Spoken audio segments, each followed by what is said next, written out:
Nous sommes rendus au Logion 5.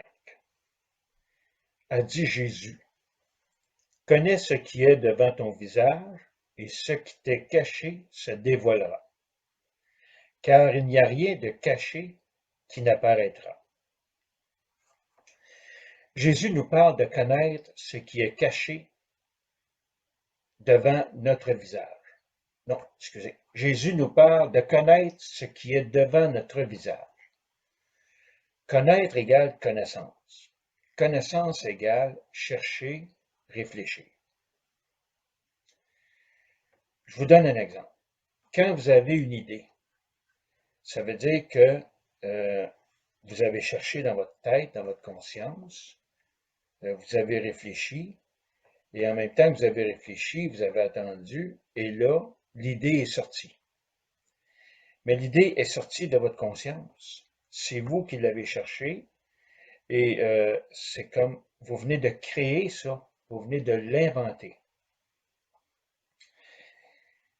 Donc, ça vous vient de votre esprit, de votre conscience. C'est ça une connaissance. Si on compare avec un savoir, un savoir, par exemple, vient de, on va dire, un professeur d'école ou d'université qui vous enseigne. Il vous montre quelque chose. Il vous apprend. Donc, vous ne cherchez pas, là. Ça ne vient pas de votre tête, de votre esprit. Vous l'apprenez de quelqu'un d'autre. La même chose pour si vous travaillez, vous suivez un entraînement, vous l'apprenez de d'autres, vous ne faites pas d'effort. Donc, ça, c'est un savoir. Sachez que, tant qu'à être dans le savoir, là, sachez que Jésus ne s'intéresse pas au savoir. Jésus s'intéresse à la connaissance. Par exemple, c'est comme si vous placez un appel. Quand vous réfléchissez, que vous cherchez, c'est comme si vous appelez. Et quand vous faites un appel au téléphone, bien, vous attendez la réponse. C'est le même principe. Je continue. Ici, il nous dit que ce qui est caché se dévoilera. Donc, après avoir cherché et réfléchi, il faut attendre. Ce qui est caché se dévoilera tout seul. Il faut juste attendre. La source jaillissante vous donnera la réponse. Je continue. Il nous dit qu'il n'a rien de caché qui n'apparaîtra. Pourquoi? Parce que le Père le vivant voit tout. Parce que lui, c'est la source. Si vous aimez mieux la version scientifique, les 100 milliards de neurones voient tout. C'est eux la source. Si vous aimez mieux la mienne, la puissance intérieure, qui voit tout, c'est elle la source. Alors ma réponse au Logion 5, les réponses nous viennent comme d'une source jaillissante. Connaître égale réfléchir, chercher.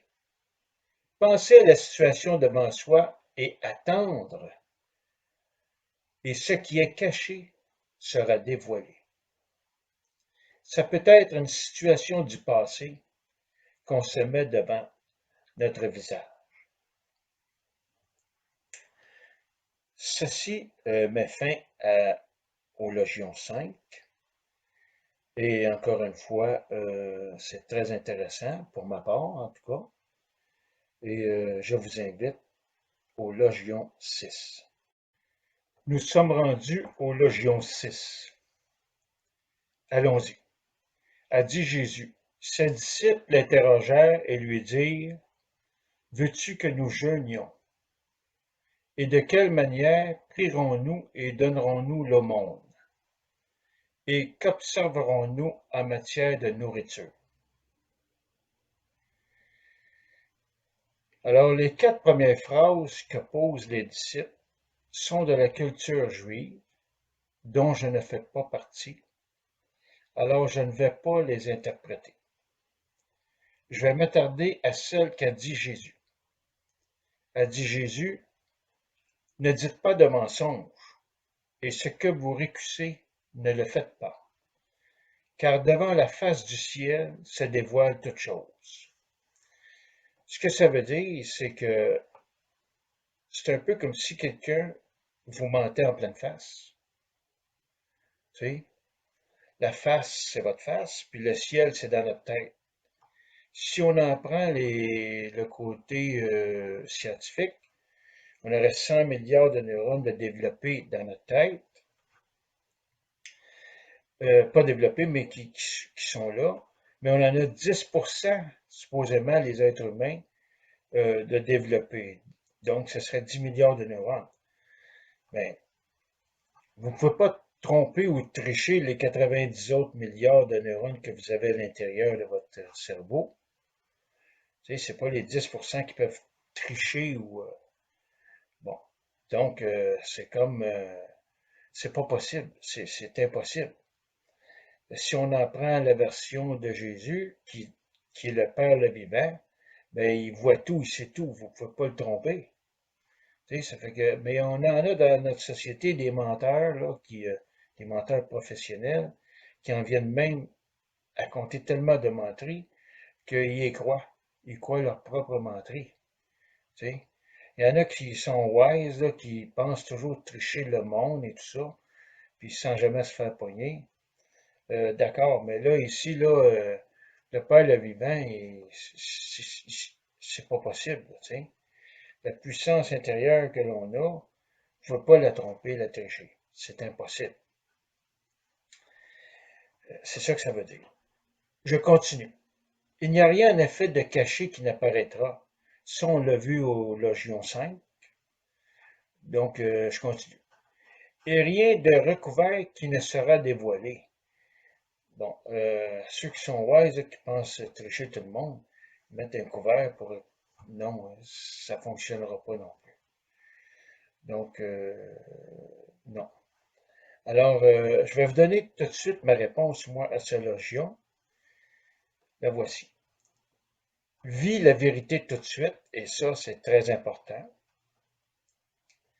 car tout ce qui est en toi sera dévoilé à la face du ciel.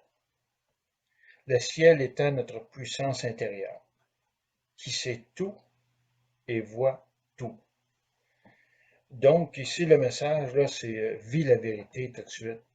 Vis ça tous les jours, à tous les moments. C'est ça le message de Jésus. Bon. J'ajouterai ensuite que ce logion-là, logion 6, a un lien avec la logion 19, qui lui a un lien avec le paradis.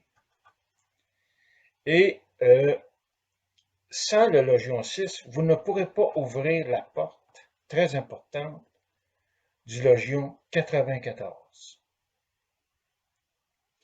Ce qui rend le logion 6 encore plus intéressant. Alors, c'est terminé pour le logion 6 et je vous attends pour le logion 7. Nous sommes rendus au logion 7, a dit Jésus. Heureux est le lion que l'homme mangera, et le lion sera homme. Et méprisable est l'homme que le lion mangera, et le lion sera homme.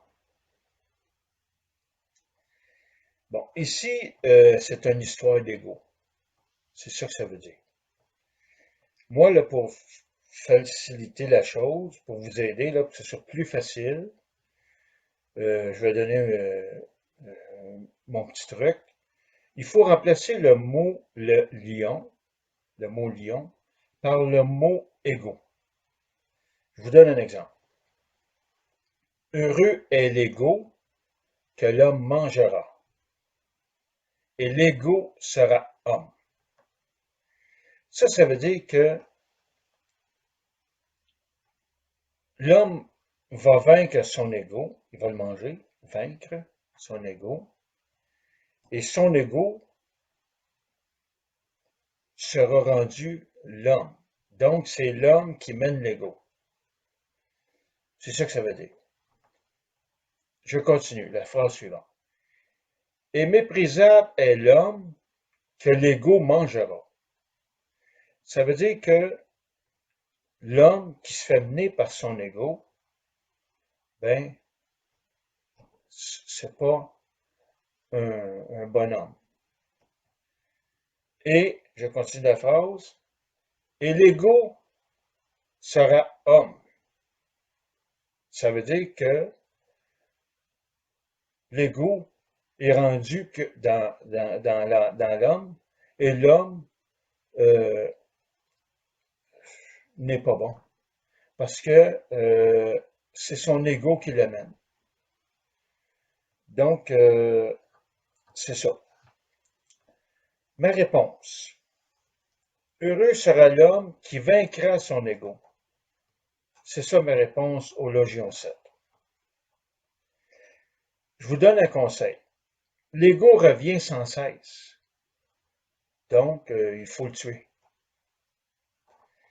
Si vous parvenez à vaincre votre ego, vous serez heureux. C'est ce que dit Jésus. C'est ça qu'il nous dit. Vaincre son ego, c'est très difficile, c'est pas facile. Mais c'est le prix à payer pour être heureux. Ceci met fin au Logion 7 et je vous attends avec grand plaisir pour le Logion 8. Et là, il y a des surprises. Je vous attends. Nous sommes rendus au Logion 8. Ce Logion ne débute pas comme les autres. Au lieu de débuter par a dit Jésus, il débute par et il a dit. Mais pourquoi ce changement? C'est même troublant. Pourquoi avoir changé? Je vais l'expliquer un petit peu. Quand on tape les 114 logions sur Internet, ben on peut avoir des versions différentes. Mais pourquoi ces versions? Je vais l'expliquer, je vais donner encore un autre exemple, c'est que Jésus, lui, il parlait la langue, une vieille langue qui était l'araméen. Euh, Puis ça, ce document-là, le manuscrit, a été trouvé à Nag Hammadi. C'était écrit en langue copte, qui est une vieille langue aussi. C'est écrit il y a 2000 ans, donc peut-être que la langue est plus récente encore que la langue araméenne. Mais chose certaine, c'est que moi, je ne peux pas interpréter ou traduire ça, ces langues-là. C'est une chose qui est très difficile. C'est pas facile. C'est toute une tâche que de traduire des langues. Alors, donc, je vous dirais aussi que, je vous donne un exemple. Quand j'étais enfant, on jouait au téléphone. Ça veut dire qu'on était 10 enfants, un à côté de l'autre. Le premier enfant disait une phrase dans l'oreille de l'autre, comme en secret, au deuxième. Le deuxième le disait au troisième, la même phrase, ainsi de suite jusqu'au dixième. À la fin du dixième, le dixième, lui, il disait à voix haute ce qu'il avait entendu. Et le premier disait la phrase qu'il avait dit au départ. Et ce n'était pas du tout le même. La phrase était complètement différente. Il y avait tellement de différences qu'on partait tout à rire. C'était très drôle. On trouvait ça drôle. Mais le jeu avait duré seulement 15 minutes. Pour que ce soit autant différent, c'est terrible. Alors que là, on a 20 siècles qui nous séparent. D'une culture, des cultures de l'époque qui étaient différentes de la nôtre aujourd'hui. Et dans le document que l'on a aujourd'hui, ça a été traduit en français. Donc, ça explique le pourquoi qu'il y aurait des différences. Il faut s'en attendre. Puis à l'époque, ils appelaient ça des scribes, des gens qui écrivaient. Et eux, s'ils ne comprenaient pas le logion, ils l'écrivaient selon ce qu'ils interprétaient eux-mêmes du logion. Donc, ça pouvait aussi donner des différences. Alors, 20 siècles plus tard, encore une fois, donc c'est ça qui peut créer nos différences. Faut vivre avec, c'est comme ça. Bon, alors, pour le logion 8, moi, je vais vous le dire, là, moi, je ressens tout l'enseignement de Jésus quand même dans ce logion. Je reconnais la sincérité qu'il y a dans ce logion. Et je crois que c'est l'auteur de cet évangile qui l'a écrit, Thomas, le frère jumeau de Jésus. Il était jumeau en spiritualité, en philosophie. Je crois que le logion vient de l'auteur. Parce que quand il démarre la phrase, il dit et il a dit. Autrement dit, il nous dit, il met des paroles dans la bouche de Jésus et il le fait si délicatement, avec une grande sincérité. Je le vois, je le ressens. Et dans le logion même, moi, je ressens quand même tout l'enseignement, le mystère que Jésus met dans ces logions, parce qu'il y a un but.